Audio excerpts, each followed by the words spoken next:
Muy buenas tardes, queridos hermanos y amigos que nos escuchan y nos ven en las diferentes plataformas del Ministerio El Fuerte Pregón. Gracias por acompañarnos, gracias por siempre estar ahí con nosotros, pendiente a la programación para este día viernes, para recibir el sábado juntos.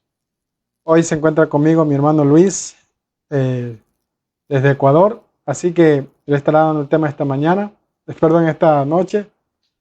Así que gracias por estar con nosotros, invitándoles a que usted pueda compartir la programación en las diferentes plataformas como es el Facebook, YouTube y la radio. Así que a medida que vayamos avanzando en el tema esta noche, iremos poniendo pues las plataformas en pantalla. Bien, quiero dar la bienvenida a Luis. Luis, ¿cómo estás? Dios te bendiga. Buenas tardes, Javier, amigos, que el Señor me los bendiga mucho. Gracias a Dios por la oportunidad de poder estar aquí y poder ser un instrumento en sus manos para llevar un mensaje eh, para cada uno de nosotros. Amén. Así que hermanos, eh, vamos a poder tener un tema muy interesante esta noche. Pero antes de empezar con este tema, pues Luis, ¿qué tal si tú nos diriges en oración? Querido Padre Celestial, alabado y glorificado sea su santo y bendito nombre por los siglos de los siglos. Oh bendito Señor, gracias por este día, Padre amado, en que usted nos ha cuidado, nos ha bendecido y nos ha permitido regresar con bien a nuestros hogares y hoy estar aquí, Padre amado, reunidos a través de este medio de comunicación, Señor, para darle la bienvenida al santo día del Señor. Oh Padre eterno, le rogamos su compañía y su dirección y que su Santo Espíritu sea nuestro Maestro y que todo lo que digamos sea para honrar y glorificar su santo nombre. Se lo rogamos todo en el nombre de nuestro Señor Jesús. Amén. Amén. Bien, Luis, el tiempo es tuyo. Adelante. Gracias, Javier. Nuevamente, hermanos, que sean todos bienvenidos. A, Hoy vamos a topar un tema muy, muy importante para el pueblo de Dios en esta época. Hoy vamos a través de la palabra del Señor, eh, dilucidar lo que el Señor nos dice en cuanto a lo santo y lo profano. Cómo nosotros debemos tratar a lo que el Señor ha declarado santo y cuidarnos de no profanarlo, cuidarnos de no tomarlo santo y tratarlo como común, o a su vez tomarlo común y tratarlo como si fuera santo. Vamos a empezar nuestro estudio abriendo en las Sagradas Escrituras, en el libro de Isaías, el capítulo 5 y el versículo 20. Y vamos a anotar aquí una gran advertencia contenida en este pasaje de parte de nuestro Dios. En el libro de Isaías, el capítulo 5 y el versículo 20, el Señor nos dice lo siguiente: hay de lo que a lo malo le dicen bueno y a lo bueno malo, que hacen de la luz tinieblas y de las tinieblas luz, que ponen lo amargo por dulce y lo dulce por amargo. Desde el mismo comienzo, hermanos, de la historia, Dios estableció una diferencia entre lo que es santo y lo que es común, entre lo que es sagrado y lo que es secular. En el libro de Génesis, el capítulo 2, el versículo 15, encontramos la primera distinción que el Señor hace entre lo santo y lo común. En el libro de Génesis 2:15 nos dice lo siguiente: tomó pues Jehová Dios al hombre y lo puso en el huerto de Edén para que lo labrara y lo guardase. Y mandó Jehová Dios al hombre diciendo: de todo árbol del huerto podrás comer, mas del árbol de la ciencia del bien y del mal no comerás, porque el día en que de él comieres, ciertamente morirás. Hay varios puntos interesantes, varios puntos claves en estos versículos que acabamos de leer. El primero es que desde el comienzo Dios estableció una diferencia entre lo que el hombre puede usar, que es común, y lo que le pertenece a Dios, que es santo. Notamos aquí en estos pasajes que todos los árboles del huerto eran comunes para el uso personal de Adán y Eva, menos uno. Menos uno, el cual Dios lo apartó y se reservó. Adán y Eva no debían participar de ese árbol, porque era de Dios. Él se lo había reservado, Él lo había apartado para Él.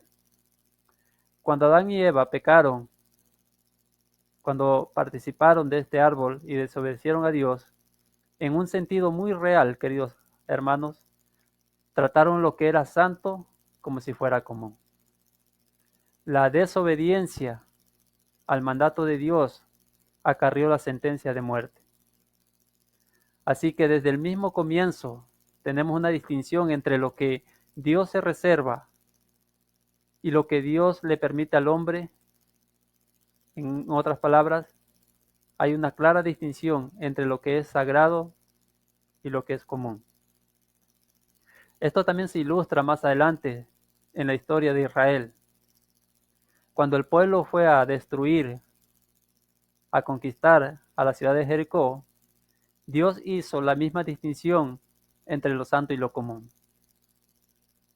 Antes de que Dios le entregara la ciudad de Jericó al pueblo de Israel, Dios les había dicho: cuando caiga la ciudad, el oro, la plata, el bronce y el hierro de la ciudad son para uso sagrado del santuario.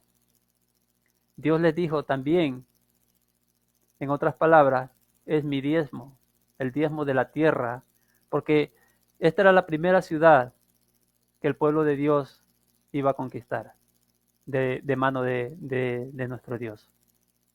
Es decir, Israel no podía utilizar nada de lo que se encontraba en la ciudad para ellos.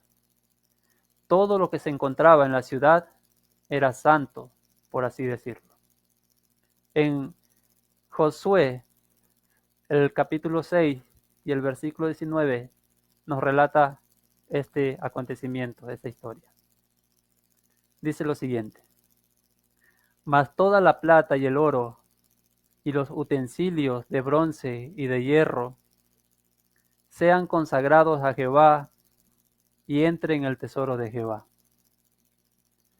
La palabra consagrado que se utiliza aquí es la palabra hebrea kodesh, que significa apartar algo para un uso santo.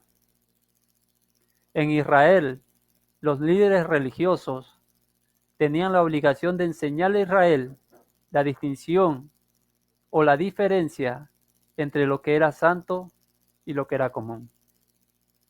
El sumo sacerdote, como máximo líder de Israel, debía enseñarle al pueblo a respetar lo que era santo.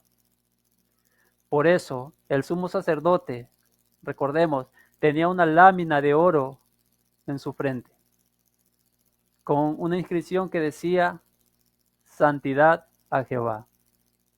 Y cada vez que el pueblo, la gente, veía al sumo sacerdote, debía tener presente siempre en su mente que Dios es un Dios santo y que hay que venerarlo y que hay que respetarlo y que hay que respetar lo que es santo, lo que Dios ha declarado santo.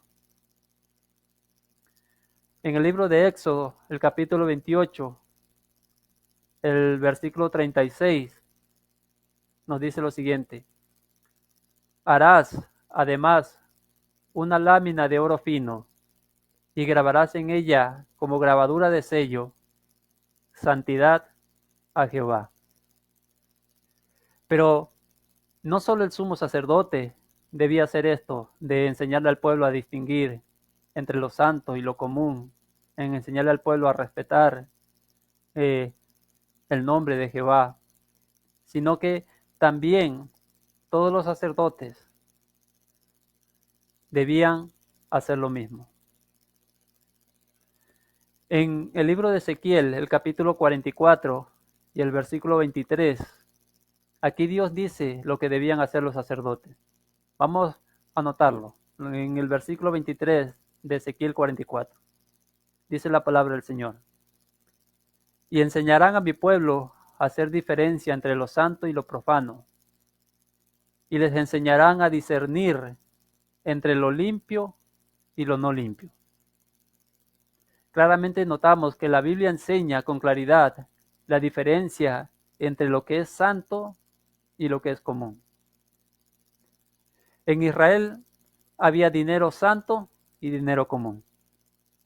Había también vestiduras santas y vestiduras comunes. Había también días santos y días comunes. Igualmente había lugares santos y lugares comunes. Había también música santa y música común. Había también ocasiones santas y ocasiones comunes.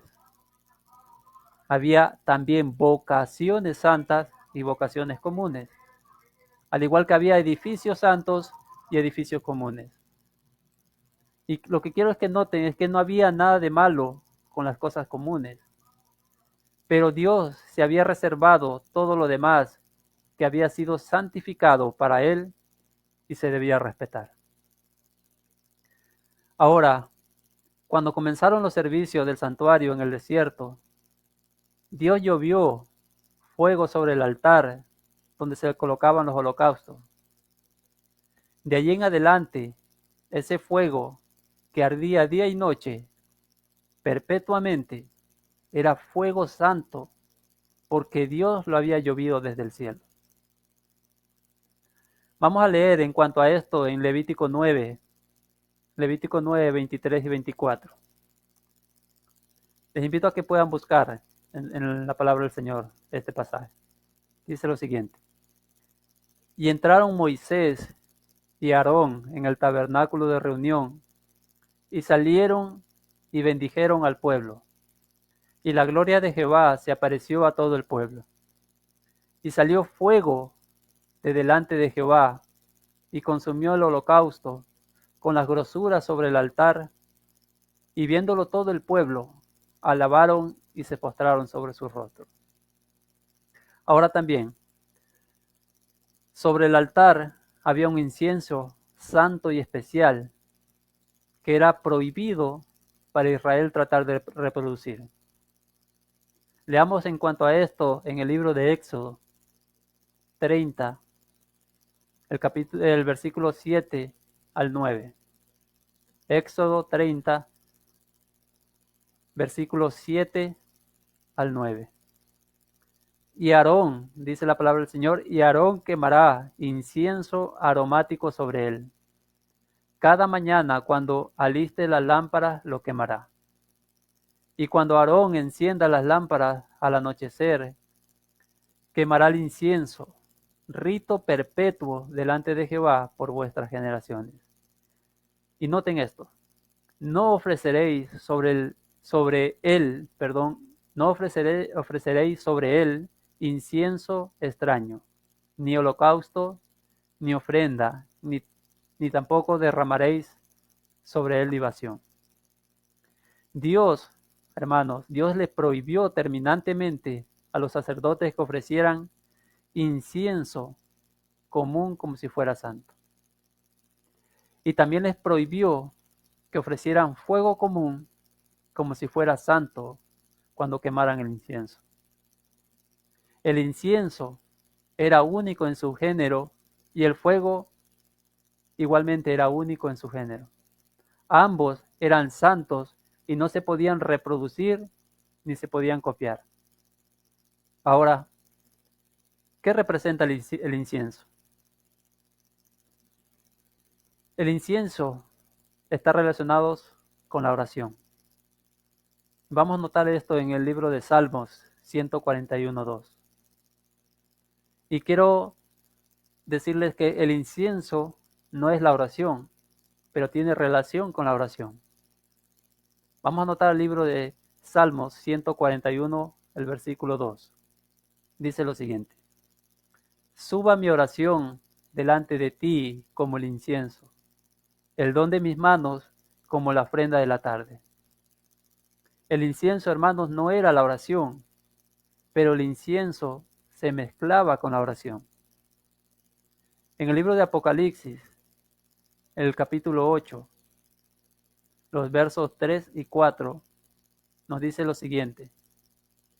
Otro ángel vino entonces y se paró ante el altar con un incensario de oro, y se le dio mucho incienso para añadirlo a las oraciones de todos los santos, sobre el altar de oro que estaba delante del trono. Notamos aquí que el ángel que vino se paró ante el altar con un incensario de oro y dice que se le dio mucho incienso. ¿Para qué? ¿Para qué era el incienso? Para añadirlo a las oraciones de todos los santos sobre el altar de oro que estaba delante del trono. Y sigue diciendo el verso 4. Y de la mano del ángel subió a la presencia de Dios el humo del incienso con las oraciones de los santos.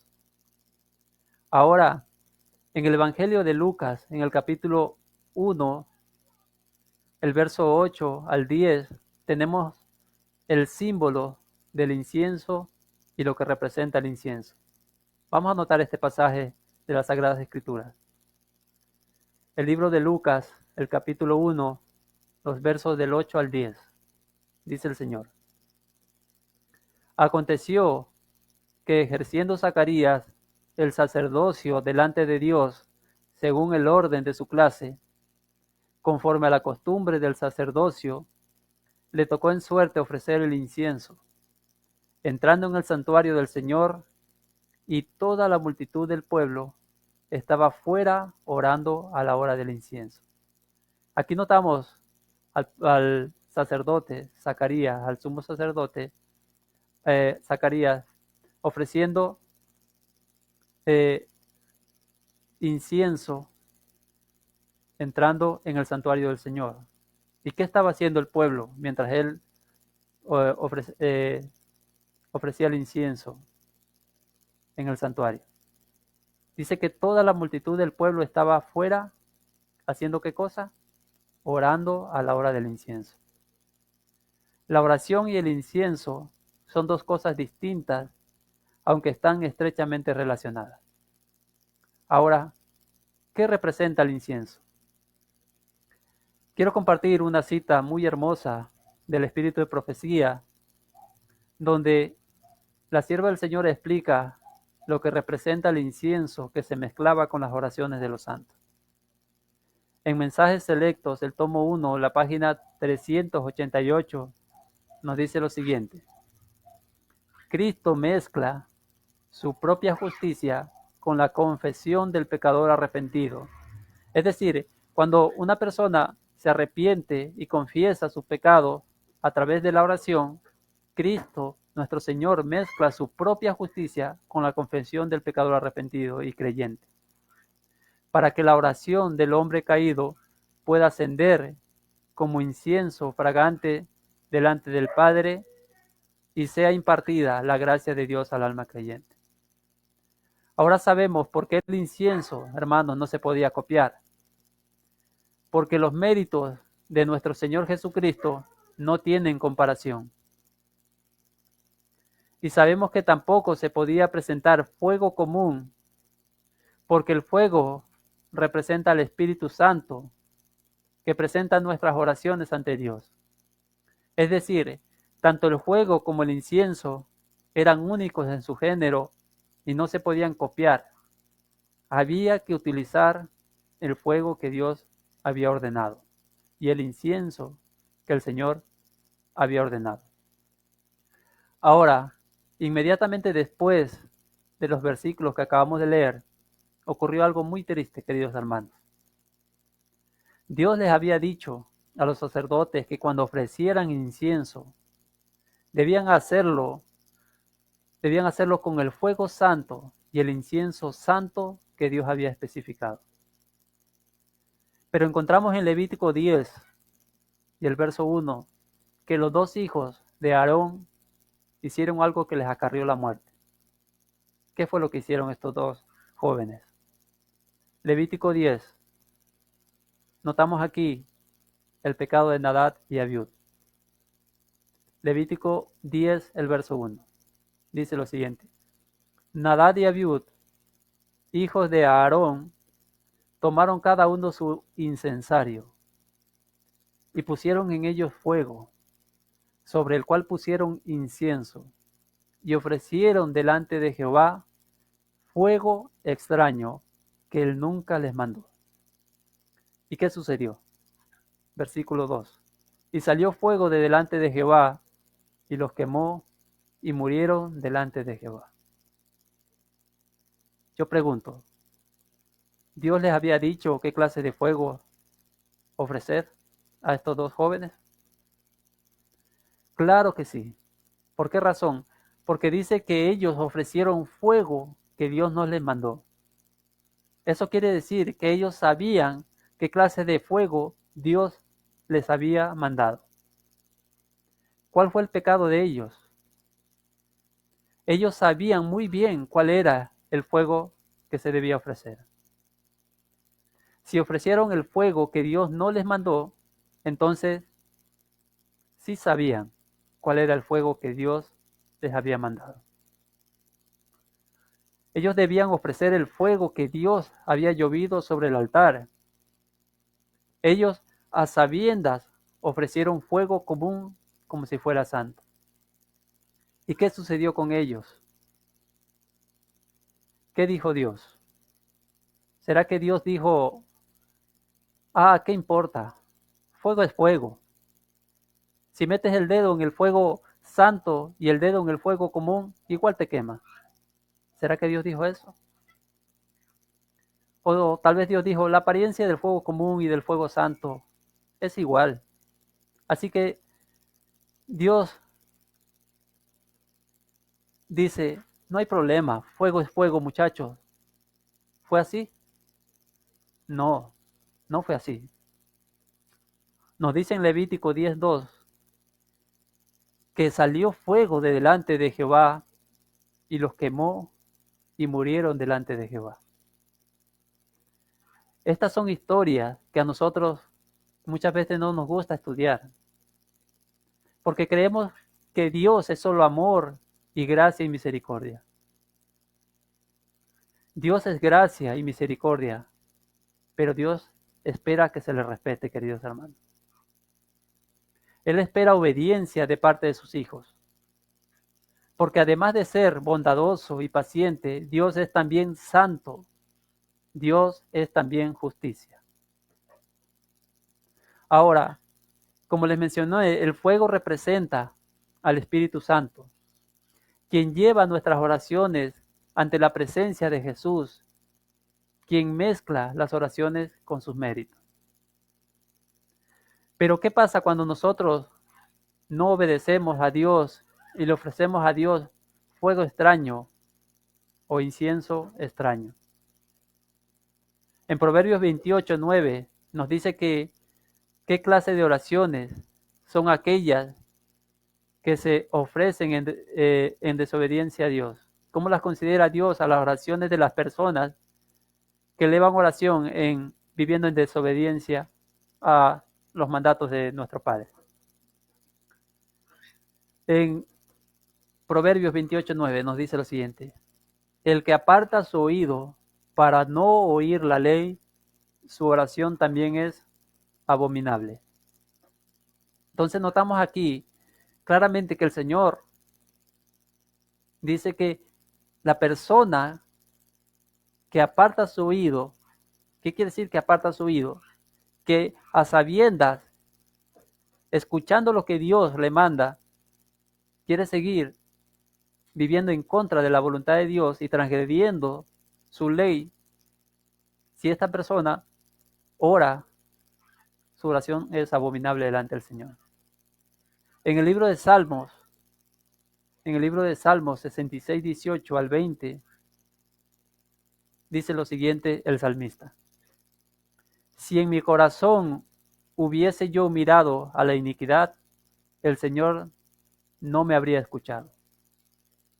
Mas ciertamente me escuchó Dios, atendió a la voz de mi súplica. Bendito sea Dios, que no echó de sí mi oración, ni de mí su misericordia. ¿Por qué estaba cumpliendo el salmista? ¿Y por qué el Señor, qué era lo que el salmista estaba haciendo para que el Señor pudiera recibir, escuchar su voz y recibir su oración? Él se había alejado de toda iniquidad. Dice, si en mi corazón hubiese yo mirado a la iniquidad, el Señor no me habría escuchado. Entonces, notamos que si en el corazón de nosotros todavía se alberga iniquidad, el Señor no nos escucha. ¿Pero qué quiere decir? Que no una persona en esta situación no debe orar. No es eso. Al contrario, debe orar, pero enfocar su oración reconociendo su condición de pecador y reconociendo su desobediencia a Dios y pidiéndole perdón por su pecado y su desobediencia. Y entonces el Señor escuchará una oración de este tipo. Entonces, en lo que sucedió con Nadab y Abiud fue que ellos ofrecieron fuego extraño. Aunque el pasaje no nos dice nada del incienso, si el incienso era extraño, el fuego sí fue un fuego común. Es decir, los dos jóvenes fueron consumidos porque se presentaron delante del Señor llevando algo que el Señor nunca les mandó. Ahora vamos a Levítico 10:3, a donde ahora Dios le va a dar instrucciones a Moisés después de este triste episodio. Y dice lo siguiente en el versículo 3. Entonces dijo Moisés a Aarón, esto es lo que habló Jehová diciendo, en los que a mí se acercan, me santificaré. En el original dice, en los que a mí se acerca, seré reconocido como santo. Y en presencia de todo el pueblo seré glorificado. Y entonces Aarón cayó. Nadab y Abiú pisotearon la santidad de Dios. Aquellos que se acercan a Dios deben estar conscientes, queridos hermanos, de que Dios es santo, de que Él es santo y se nos manda a venerarlo y a respetarlo. Al entrar en su augusta presencia, nosotros hemos de hacerlo como Él ha mandado y no como a nosotros nos place. Nuestra actitud debe ser la actitud de Moisés en la zarza ardiente en Éxodo 3 y el versículo 5 y 6. Ahí dice claramente cuál fue la actitud de Moisés cuando estuvo en la presencia de la santidad de Dios. Dice así el libro de Éxodo 3, 5 al 6. Y dijo Dios, no te acerques, quita tu calzado de tus pies, porque el lugar en que tú estás, tierra santa es. Y dijo, yo soy el Dios de tu padre, Dios de Abraham, Dios de Isaac y Dios de Jacob. Entonces Moisés, ¿qué dice? Entonces Moisés cubrió su rostro porque tuvo miedo de mirar a Dios. La Biblia dice que la Biblia dice que en los cielos los ángeles se cubren sus cuerpos con sus alas cuando están en la presencia de Dios.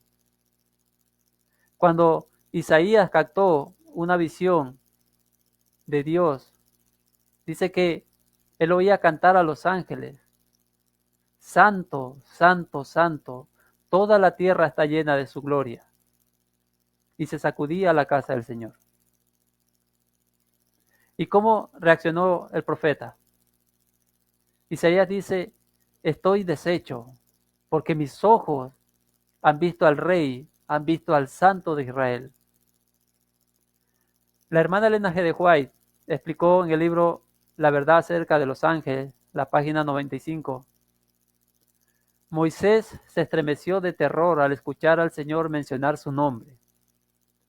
Con labios trémulos respondió: heme aquí. Se le amonestó entonces a no acercarse a su Creador con una familiaridad indebida. Quita tu calzado de tus pies, porque el lugar donde tú estás, tierra santa es. Entonces Moisés cubrió su rostro porque tuvo miedo de mirar a Dios. Entonces notamos aquí que la sierva del Señor dice que nosotros no debemos acercarnos a nuestro Creador o dirigirnos a nuestro Dios con una familiaridad indebida. Hay muchas personas que tratan el nombre de Dios o se dirigen a Dios, nuestro Padre Celestial, con una familiaridad indebida, como si Dios fuera cualquier cosa, como si Dios fuera, la Biblia dice que Él es santo, santo y santo es su nombre. Y nosotros debemos, al dirigirnos a Él, debemos dirigirnos con respeto. Él es nuestro Padre Celestial, pero Él es un Padre que exige respeto de sus hijos.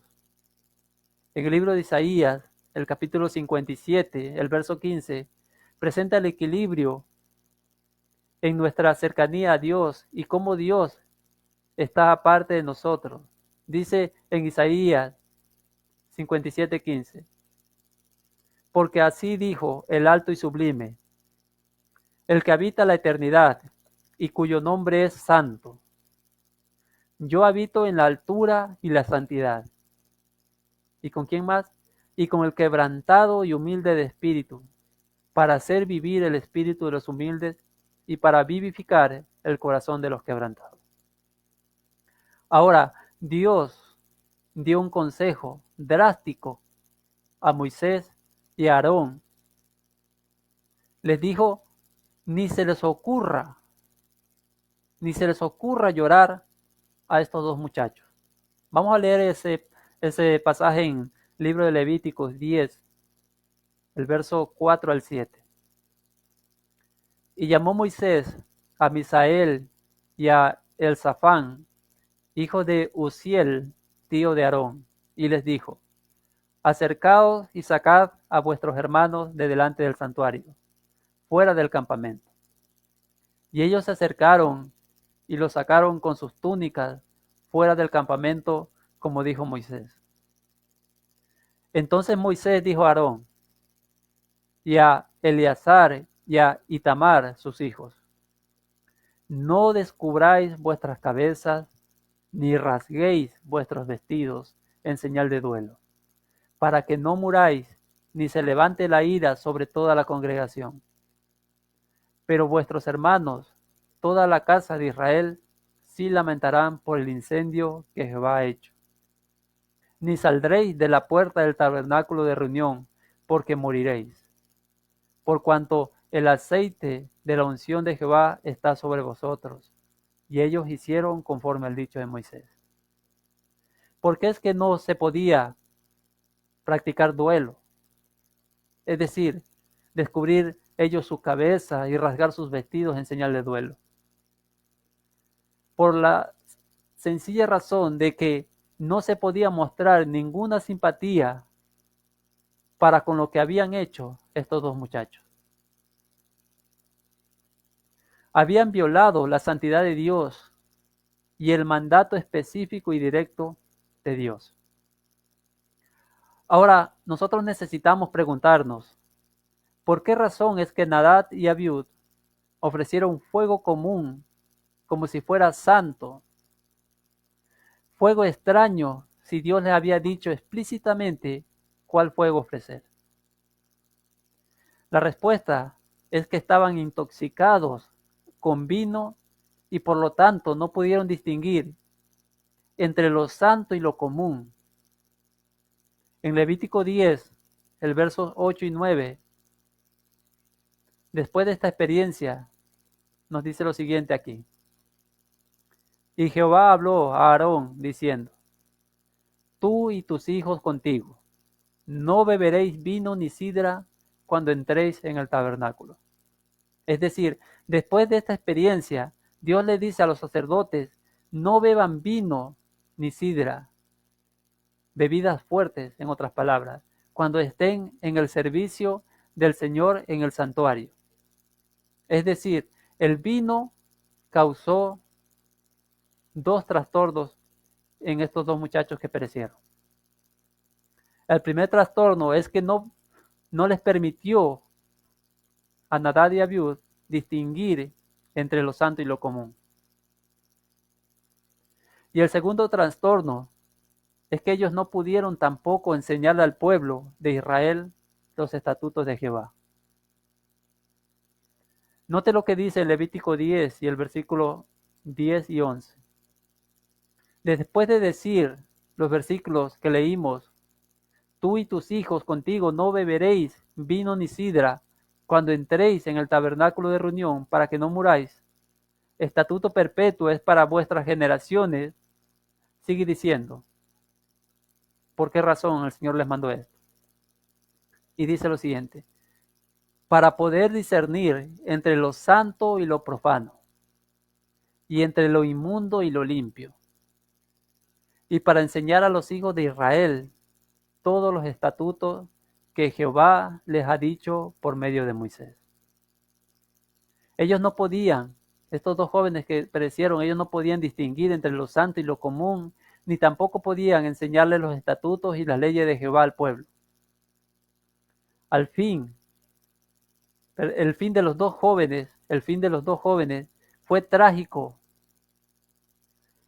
El fuego de Dios los consumió y ellos fueron cortados de en medio del pueblo y expulsados del campamento de los santos.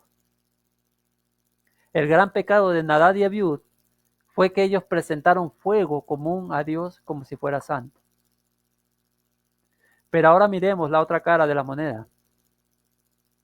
¿Qué pasa cuando alguien toma algo santo y se lo presenta a Dios como si fuera común? En la Biblia tenemos una historia sobre esto. Y es la historia de la última noche del reino de Babilonia y su rey Belsasar.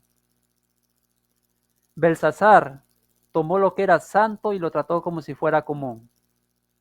Vamos a notar esta historia en Daniel 5, el verso 1. Dice lo siguiente. El rey Belsasar hizo un gran banquete a 1000 de sus príncipes y en presencia de los 1000 bebió vino. ¿Qué fue lo que sucedió cuando Belsasar bebió vino? ¿Cuál fue el resultado? Pues claramente el resultado fue el mismo que vimos con los hijos de Aarón. Y esto colmó la copa de Babilonia, porque estaban tomando lo que era santo y lo estaban tratando como si fuera común. Sigamos la lectura en el libro de Daniel, el capítulo 5 y el verso 2. Belsasar, con el gusto del vino, mandó que trajesen los vasos de oro y de plata que Nabucodonosor, su padre, había traído del templo de Jerusalén, para que bebiesen en ellos el rey y sus grandes, sus mujeres y sus concubinas. El rey Nabucodonosor había llevado estos vasos sagrados cuando él conquistó Jerusalén. Pero Belsasar, con la mano alzada, hermanos, había tomado estos vasos sagrados que debían usarse solo en el contexto sagrado y los empleó con un propósito común. Belsasar, en otras palabras, desacró los vasos santos. Y esta palabra desacrar significa restarle santidad a algo, es decir, él tomó lo santo y lo trató como algo común. En el verso 3 dice lo siguiente, entonces fueron traídos los vasos de oro que habían traído del templo de la casa de Dios, que estaban en Jerusalén, y bebieron en ellos el rey y sus príncipes, sus mujeres y sus concubinas. Lo primero que hace Belsasar hermanos, es beber vino. Y esto no le permite a él distinguir entre lo que es santo y lo que es común. Y eso lleva a este rey, lo llevó a la falsa adoración y también a la idolatría. Note lo que dice el verso 4.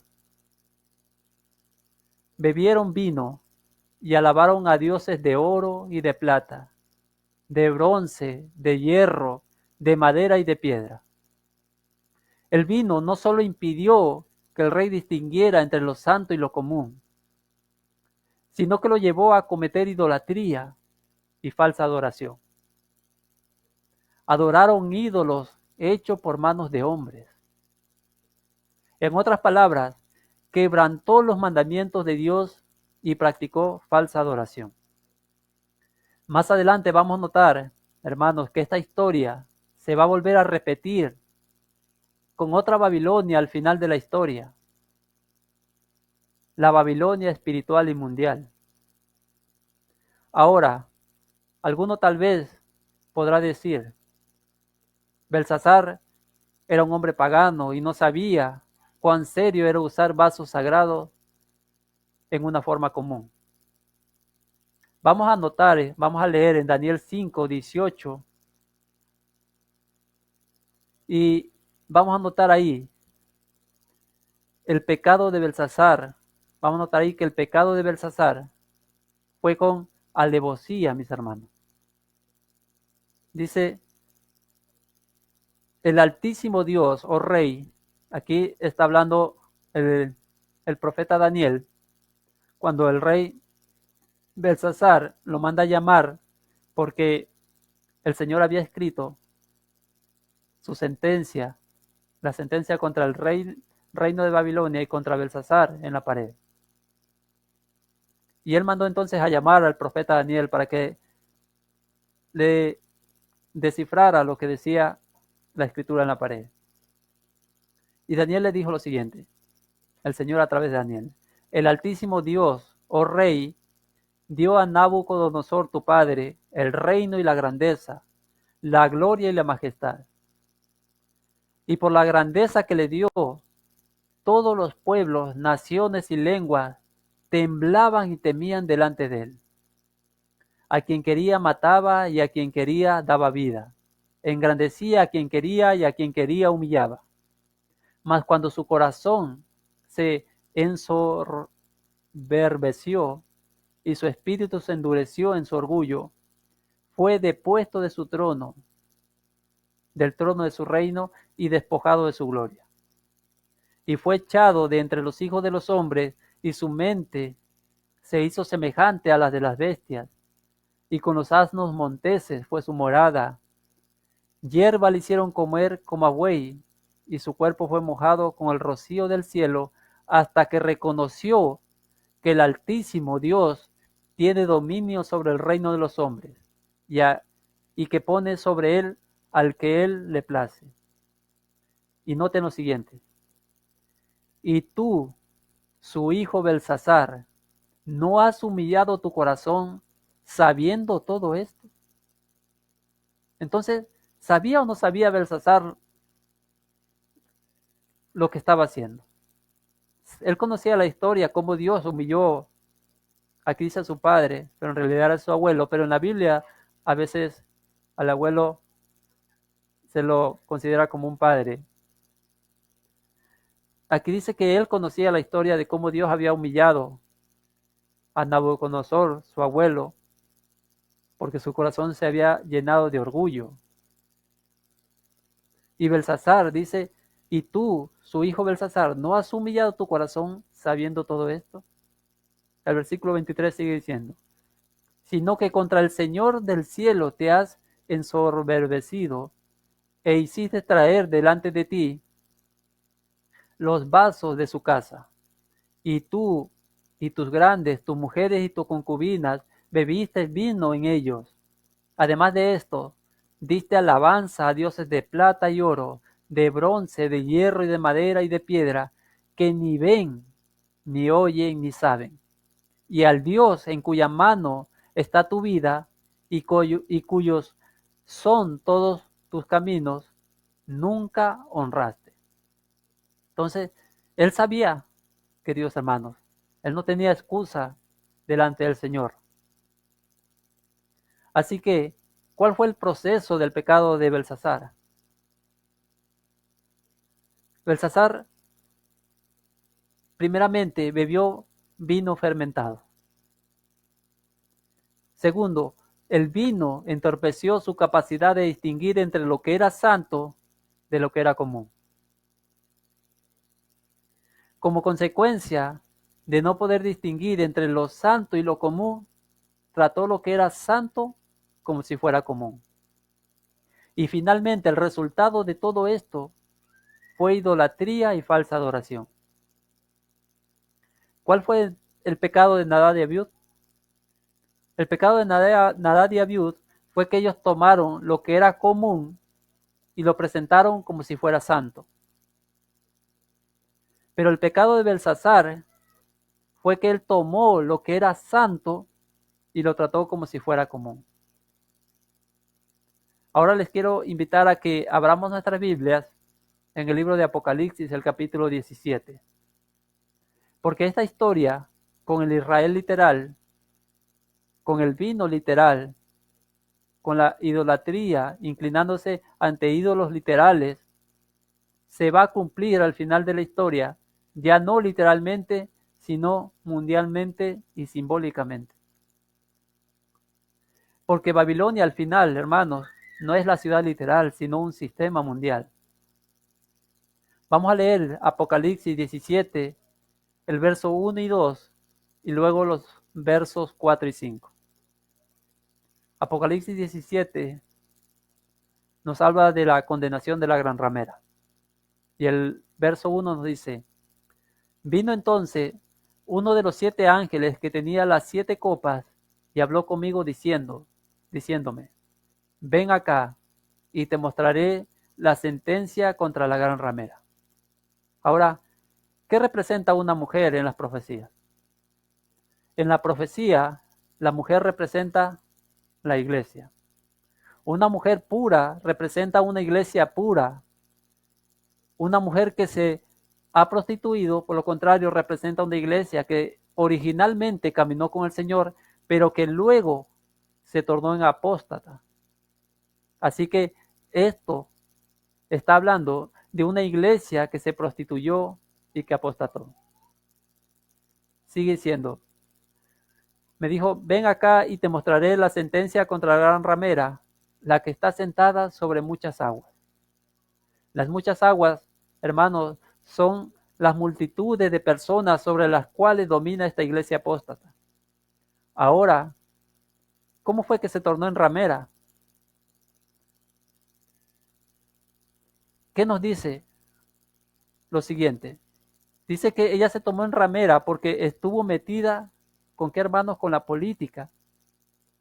No solo era una iglesia, sino también un poder civil que se entrometía con toda la política del mundo. Dice que, vuelvo a leer, ven acá y te mostraré la sentencia contra la gran ramera, la que está sentada sobre muchas aguas, con la cual han fornicado los reyes de la tierra, y los moradores de la tierra se han embriagado con el vino de su fornicación. Esta iglesia, este sistema apóstata, da vino a los reyes y a las muchedumbres. Sigue diciendo, y la mujer estaba vestida de púrpura y escarlata. Es decir, los colores predilectos de esta iglesia son el púrpura y el escarlata. Y sigue diciendo que ella estaba adornada de oro, de piedras preciosas y de perlas. Y tenía en la mano un cáliz de oro lleno de abominaciones y de la inmundicia de su fornicación, y en su frente un nombre escrito. Aquí está, hermanos, la conexión con Babilonia antigua, con la Babilonia literal. Dice, y en su frente un nombre escrito, un misterio, Babilonia la Grande. Ahora, noten que ella no es sola, no es una iglesia sola, ella también tiene hijas que nacieron de ella. y que comparten el vino que ella da. Dice que, y en su frente un nombre escrito, un misterio, Babilonia la Grande, la madre de las rameras y de las abominaciones de la tierra. En el libro de Apocalipsis estamos tratando, hermanos, con símbolos. Babilonia es simbólica. Las aguas sobre las cuales se sienta son simbólicas. Las hijas que comparten sus doctrinas y enseñanzas también. Así que el vino también debe ser simbólico. Ahora, la pregunta clave es, ¿qué representa el vino? ¿Qué representa el vino que entumece la sensibilidad de las muchedumbres para que no puedan distinguir entre lo santo y lo común, entre lo sagrado y lo que no es sagrado? ¿Qué es el vino simbólicamente hablando? Quiero compartir una cita que se encuentra en el libro de El conflicto de los siglos, en la página 439 y 440. Dice lo siguiente: cuando se levantan maestros verdaderos para explicar la palabra de Dios, levántense también hombres de saber, ministros que profesan comprender las sagradas escrituras para denunciar la sana doctrina como si fuera herejía, alejando así a los que buscan la verdad. Y noten lo siguiente que dice: si el mundo no estuviese fatalmente embriagado con el vino de Babilonia, multitudes se convencerían y se convertirían por medio del conocimiento de las verdades claras y penetrantes de la palabra de Dios. Wow. Es decir, si los ministros no le dieran vino a las naciones entenderían el mensaje para este tiempo y lo aceptarían. Sigue diciendo la cita: pero la fe religiosa aparece tan confusa y discordante que el pueblo no sabe qué creer ni qué aceptar como verdad. La iglesia es responsable del pecado de impenitencia del mundo. Notemos que esto es serio, hermanos. Dice que la iglesia es responsable del pecado de impenitencia del mundo. Porque la iglesia, hermanos, le está dando vino fermentado al mundo y por lo tanto el mundo, las naciones, las muchedumbres no pueden distinguir entre lo santo y lo profano. Y además, bajo el efecto del vino, todo el mundo religioso está practicando idolatría. Y usted dirá, hermano, ¿cómo es eso? Que el mundo, la mayoría del mundo religioso está practicando idolatría. La vasta mayoría. Pues vamos a hacer una pequeña aplicación para explicarlo. El mundo cristiano, hermanos, toma un día común de trabajo, el primer día de la semana, y se lo ofrece a Dios como si fuera un día santo. Por otro lado, hermanos, el mundo cristiano ha tomado un día santo, el séptimo día de la semana, y lo ha tratado como si fuera común. Esto es el mismo principio. Dios ha dicho claramente, hermanos, el séptimo día es santo, el sábado, y el primer día es un día común de trabajo. Pero ahora el mundo cristiano dice, el día de trabajo es santo, pero el día santo va a ser un día de trabajo, un día secular.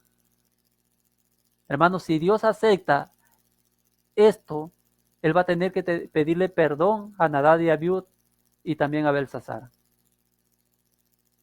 Ahora, ¿por qué el mundo cristiano, hermanos, hace esto? Pues sencillamente, queridos hermanos, porque está ebrio con el vino de la ramera que dice haber cambiado el día de reposo del sábado al domingo. Como resultado, hermanos, muchedumbres de cristianos pisotean los mandamientos de Dios y practican falsa adoración. Dios ha dicho explícitamente en la Biblia, hermanos, que el primer día es un día común y que el séptimo día es santo. Nosotros podemos leer la Biblia de Génesis a Apocalipsis y en ninguna parte de la Sagrada Escritura dice que el domingo es santo. Les invito a que leamos el cuarto mandamiento en Éxodo 20, verso 8 en adelante.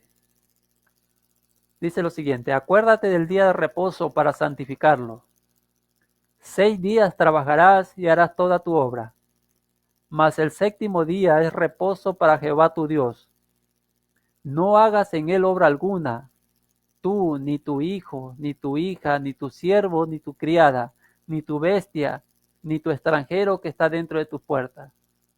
Porque en 6 días hizo Jehová los cielos y la tierra, el mar y todas las cosas que en ellos hay, y reposó en el séptimo día. Por tanto Jehová bendijo el día de reposo y lo santificó. Santificar, hermanos, santificar el domingo es la peor clase de idolatría, porque Dios no lo hizo santo. Así de simple. Es una violación directa contra el cuarto mandamiento de la santa ley de Dios. Y recordemos que el Señor dice que el que guarda toda la ley, pero ofende en un punto, se hace culpable de todo. Hermanos, Satanás ha llevado cautivo al mundo. Satanás ha introducido un sábado que es un ídolo y aparentemente le ha dado mucha importancia. Le ha robado al sábado del Señor el homenaje del mundo cristiano y se lo ha dado a este sábado ídolo, al primer día de la semana. Y el mundo, esto es lo que más a mí me llama la atención y lo que más en mi corazón me duele, es que el mundo se inclina, hermanos, ante una tradición, ante un mandamiento creado por los hombres. Ahora, hermanos, ¿será que Dios no acepta las oraciones de los que guardan el domingo? No necesariamente, queridos hermanos. ¿Cuándo es que Dios no recibe las oraciones de nosotros? Pues al principio les había leído que el Señor dice que el que aparta su oído para no oír la ley, su oración también es abominable. Quiero terminar diciendo lo siguiente y leyendo el pasaje de Apocalipsis 18, del 1 en adelante. Dice lo siguiente: después de esto vi a otro ángel descender del cielo con gran poder, y la tierra fue alumbrada con su gloria. Y clamó con voz potente, diciendo: ha caído la gran Babilonia, y se ha hecho habitación de demonios, y guarida de todo espíritu inmundo, y albergue de toda ave inmunda y aborrecible. Noten lo que dice: porque todas las naciones han bebido del vino del furor de su fornicación, y los reyes de la tierra han fornicado con ella, y los mercaderes de la tierra se han enriquecido de la potencia de sus deleites. Y esto es lo que quería llegar. El versículo 4. Porque Babilonia ha caído, porque Babilonia se ha hecho habitación de demonios y albergue de toda ave inmunda y aborrecible. Dice lo siguiente en el versículo 4. Y oí otra voz del cielo que decía: salid de ella, pueblo mío, para que no seáis partícipe de sus pecados, ni recibáis parte de sus plagas. Porque sus pecados han llegado hasta el cielo, y Dios se ha acordado de sus maldades. Queridos hermanos y amigos, cuando la palabra del Señor nos habla claramente a nuestros corazones y nos presenta la verdad, si nosotros, aún siendo impresionados por el Espíritu Santo, y nosotros leemos por nosotros mismos que el Señor dice: santifica el día de sábado, acuérdate de santificar el sábado. Cuando nosotros, aún conociendo la verdad, queremos seguir haciendo nuestra voluntad y no la voluntad de Dios, en ese momento nuestra oración se vuelve abominable delante del Señor. Y el Señor no puede recibir la oración de una persona que a sabiendas sigue viviendo en desobediencia a sus principios y a su santa ley. Como les decía hace un momento, el Señor dice en su palabra: el que aparta su oído para no oír la ley, aún su oración es abominable. Les vuelvo a decir también, queridos hermanos, que hay esperanza para cada uno de nosotros. El Señor aún está intercediendo por cada uno de nosotros, y aún el Espíritu Santo se mueve entre nosotros y está hablando a cada uno de nuestros corazones en esta noche. No quiere decir que una persona que está en esta situación no pueda orar. Vuelvo y repito, es su privilegio orar, pero reconociendo su situación delante de Dios, reconociendo que es un pecador, reconociendo que ha transgredido la ley de Dios. De esa manera es que nosotros debemos dirigirnos al Señor y pidiendo perdón por nuestros pecados, para que Él nos pueda recibir, para que Él pueda escuchar nuestras oraciones. No podemos nosotros vivir en desobediencia a Dios y a su palabra, y aún así pedir bendición del Señor y creer que el Señor nos escucha. Querido hermano y amigo que me escucha, el Señor en el libro de Apocalipsis, el capítulo 3 y el verso 20 dice: he aquí yo estoy a la puerta y llamo.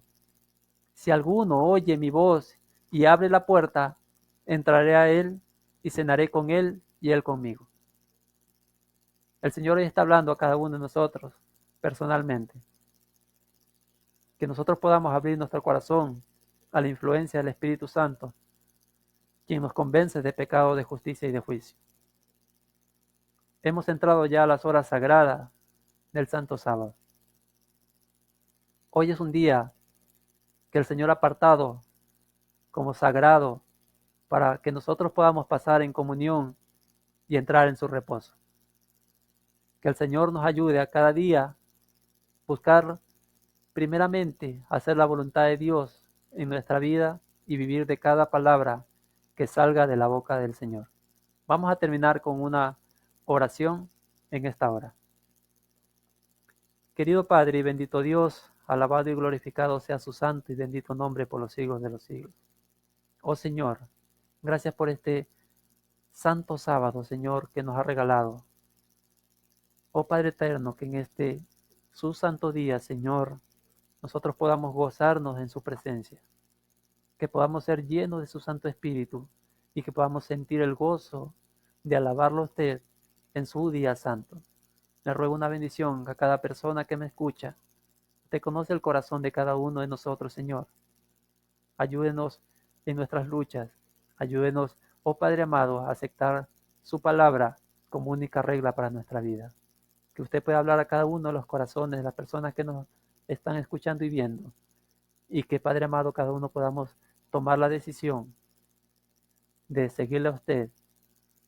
No importa lo que el mundo diga, de obedecer su palabra y de vivir de cada palabra que salga de su boca.